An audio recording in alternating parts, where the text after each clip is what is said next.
Friends, कैसे हैं आप सब लोग। आई होप कि आप सब लोग ठीक होंगे और मैं भी ठीक तो नहीं हूँ क्योंकि तबीयत मेरी डाउन है। तो उसी के साथ आज का रिएक्शन वीडियो शुरू करते हैं, लेकिन प्लीज चैनल को जरूर सब्सक्राइब कर देना और वीडियो को एंड तक जरूर देखना। सो फ्रेंड्स, जैसे कि आपने देखा कि बहुत टाइम से टोमल कहीं गायब सी हो गई है, चाहे वो इंस्टाग्राम हो और वाईटी में तो खैर वो है ही नहीं। अपने भाई की व्लॉगिंग से वो काफी पहले ही आना उन्होंने बंद कर दिया है। ऑलमोस्ट रक्षाबंधन के 1-2 दिन पहले से ही उन्होंने अपने भाई के साथ वीडियो में आना बिल्कुल बंद कर दिया था। लेकिन उसके साथ साथ वो अपने इंस्टाग्राम में भी बहुत ही ज्यादा इनएक्टिव नजर आ रही है। और तो और बात यहाँ तक पहुंच चुकी, उनके इंस्टाग्राम में उन्होंने जितने भी कमिटमेंट्स किए हुए थे, जितने भी कोलैबोरेशन अभी उनके पेंडिंग थे, वो कोलैबोरेशन भी उन्होंने कंप्लीट नहीं किए हैं। इसलिए बहुत सारे कोलैब वालों के उनकी रील्स के नीचे मैसेजेस भी आ रहे हैं कि उन्होंने ड्रेस तो ले ली है लेकिन उसके बारे में अभी तक कोई भी प्रमोशन नहीं किया, जिस वजह से काफी सारे क्लब वाले उनसे बहुत ज्यादा नाराज हो रहे हैं। बहुत ज्यादा लोग उन्हें टारगेट कर रहे हैं और भला बुरा भी बोल रहे हैं, क्योंकि वर्क कमिटमेंट के साथ आप कभी भी छेड़खानी नहीं कर सकते हो। तो ड्रेस अगर आपने रिसीव कर ली है तो आपको उसका प्रमोशन करना तो बनता ही है। तो ऐसे क्या रीजंस है कि अपने आप को बिल्कुल छुपा के टोमल कहीं ना कहीं गायब हो गई हैं? क्या वो डिप्रेशन में है? क्या उन्हें परेशानी हो रही है? क्योंकि अपनी एक रील में वो अभी श्री कृष्ण जी के साथ एक रील बना रही थी और इस रील में वो लिटरली लास्ट में रोने लग गई थी। तो क्या वो डिप्रेशन में है? और अगर डिप्रेशन में है तो ऐसे क्या रीजंस हैं? बहुत से लोगों का कहना ये भी है कि जिस तरीके से लोग उनको गंदे गंदे कमेंट्स कर रहे हैं, बहुत ज्यादा खरी खोटी सुनाई जा रही है, उनके साथ साथ उनके पति को सुनाई जा रही है, और तो और उनके ससुराल वालों की तरफ से भी जो टॉर्चर हो रहा है उस वजह से वो बहुत ज्यादा डिप्रेस हो चुकी है। तो मुझे लगता है कि डिप्रेस सिर्फ वही नहीं है, डिप्रेस तो उनके इर्द गिर्द के सभी लोगों को फिर तो होना चाहिए। और सबसे ज्यादा डिप्रेस तो स्नेहा को होना चाहिए, क्योंकि स्नेहा के साथ इन्होंने जो किया था वो इनके साथ जो हो रहा है उससे तो बहुत ही ज्यादा गलत था। उस लड़की का पूरा हंसता खेलता परिवार 2 मिनट में चकनाचूर हो गया और सपोर्ट के नाम पे उसे ससुराल के किसी भी एक बंदे का सपोर्ट तक नहीं मिला। जिस टोमल को आगे पहुंचाने के लिए, जिस टोमल को प्रमोट करने के लिए स्नेहा ने हमेशा बढ़ चढ़ के हिस्सा लिया, उसको हमेशा इतना प्यार दिया, इज्जत के साथ धूमधाम से भाभी का फर्ज निभाते हुए उसकी शादी करी। जब उस स्नेहा को अपनी भाभी की जरूरत थी, अपनी भाभी के स्टैंड की जरूरत थी, काश भाभी ही कुछ थोड़ी सी कोशिश कर लेती और इनके उलझे हुए रिश्ते सुलझ जाते, तो वहां पे टोमल ने स्नेहा तक का साथ नहीं दिया। चलिए, स्नेहा तो फिर भी ननद थी, उसका सपोर्ट की हम क्या ही उम्मीद करें। उन्होंने अपने जिस पति के साथ शादी करी, अभी 7 फेरे लिए और जिसके साथ हैप्पीली मैरिड लाइफ वो जी रही हैं, उनके ही पेरेंट्स को तक उन्होंने सपोर्ट नहीं किया, उनके पेरेंट्स के लिए कोई भी फर्ज नहीं निभाए, उनकी तबीयत में उनका साथ नहीं देती, अपने परिवार में साथ होने के बावजूद भी वो साथ नहीं है। इनको भी छोड़िए, अपनी मासूम बच्ची जिसका अता पता लापता तक लेने की उनको फुर्सत नहीं है। एक बार झूठे मुंह पूछती तक नहीं है कि मेरी बेटी कैसी होगी, एक बार उनका मिलने का मन तक नहीं करता है।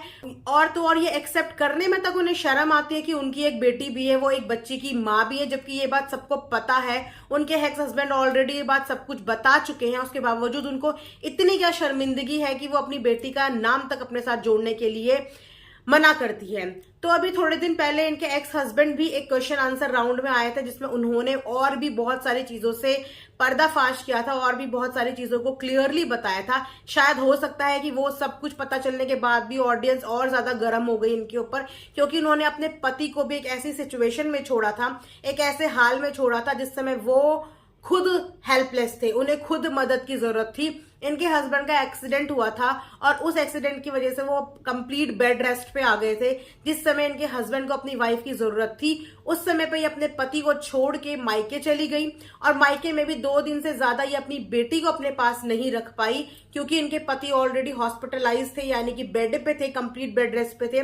तो उस पर इन्होंने अपने हस्बैंड को फोन किया कि मेरे से ये बच्ची नहीं संभलती है। क्यों? क्योंकि मैं रात को सो नहीं पाती हूँ।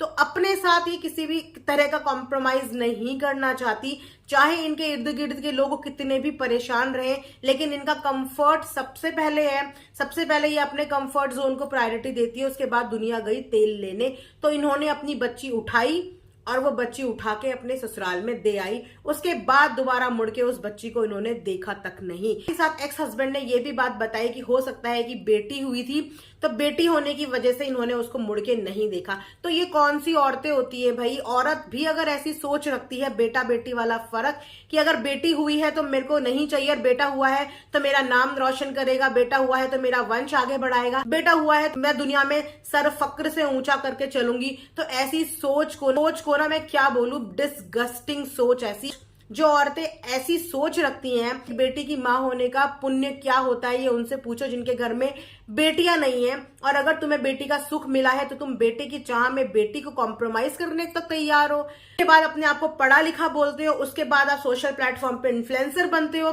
तो सच्चाई रिश्तों की क्या है, ये सिर्फ एक साइड की जुबानी अभी भी हमारे आगे आ रही है। समझ नहीं आता कि टोमल ऐसी कौन से सर्कमस्टांसेस में बंधी हुई है, किन चीजों में घिरी हुई है कि वो आके कभी भी एक भी सवाल का जवाब नहीं देती। उसके बिहाफ में हर बार उठ के आते हैं उसके भाई, चाहे वो उनके एक्स हस्बैंड से लड़ाई करते हुए नजर आते हो, चाहे वो अपने टोमल बहन के सब्सक्राइबर से, उनके फॉलोवर्स से गाली गलौज करते हुए नजर आते हो। तो क्या टोमल को टाइप करना नहीं आता? क्या टोमल को मुंह से बोलना नहीं आता? क्या अपने लिए कोई स्टैंड लेना नहीं आता? जब अपने घर में वो एक ही घर में होके अलग रहने का स्टैंड ले सकती है, बच्ची को छोड़ने का स्टैंड ले सकती है, तो क्या वो अपने लिए सही और सच बोलने का स्टैंड नहीं ले सकती? तो इसका मतलब तो यही है ना कि वो गलत है, इसीलिए वो चुप है। और अब नया ड्रामा हो रहा है, वो हो रहा है इमोशनल कार्ड प्ले करने का ड्रामा। और वो भी डेफिनेटली कुछ ना कुछ और सिचुएशन हो रही है जो कि अभी सामने नहीं आई है, बट इंटरनली मैटर बहुत कुछ चल रहा है, जिसकी वजह से इंस्टाग्राम से भी अभी उन्होंने दूरी बना ली है और बहुत ही कम एक्टिव नजर आ रही है इंस्टाग्राम पे। खैर ये सोशल मीडिया है, यहाँ पे बहुत ज्यादा टाइम तक चीजें छुपती नहीं है। आज नहीं तो कल ये सब चीजें भी सामने आएंगी और हो सकता है कि टोमल आके खुद इन सब चीजों के बारे में बता दे। लेकिन टोमल की ये अलग साइड देख के ना बहुत ज्यादा हैरानी हुई कि एक औरत इतनी ज्यादा स्वार्थी हो सकती है। एक औरत हर रिश्ते के साथ स्वार्थी हो सकती है, पर अपने बच्चे के साथ कभी भी स्वार्थी नहीं हो सकती। तो अभी तक तो जितना कुछ बताया गया है वो इनके एक्स हस्बैंड ने बताया गया है, हालांकि वो खुद भी दूध के धुले हुए तो बिल्कुल भी नहीं है। लेकिन यस, उन्होंने एक स्टोरी आके हमें बताई है। अब उस स्टोरी में कितनी सच्चाई है या कितना उन्होंने नमक मिर्च मिलाया है, ये तो वही जानते होंगे। लेकिन सारी बात की एक बात तो हमें पता है कि इन्होंने अपनी बच्ची को छोड़ा, और वही एक बहुत बड़ा क्वेश्चन मार्क और वही एक बहुत बड़ा ठप्पा इनके माथे पे लग जाता है कि एक माँ ने अपनी बच्ची को छोड़ा, तो छोड़ा क्यों, और छोड़ा तो कैसे छोड़ दिया। सो यहीं पे आज का रिएक्शन एंड करते हैं। आई होप कि आप लोगों को पसंद आया होगा। पसंद आएगा तो like share and subscribe, and thanks for watching earth mom Dehradun.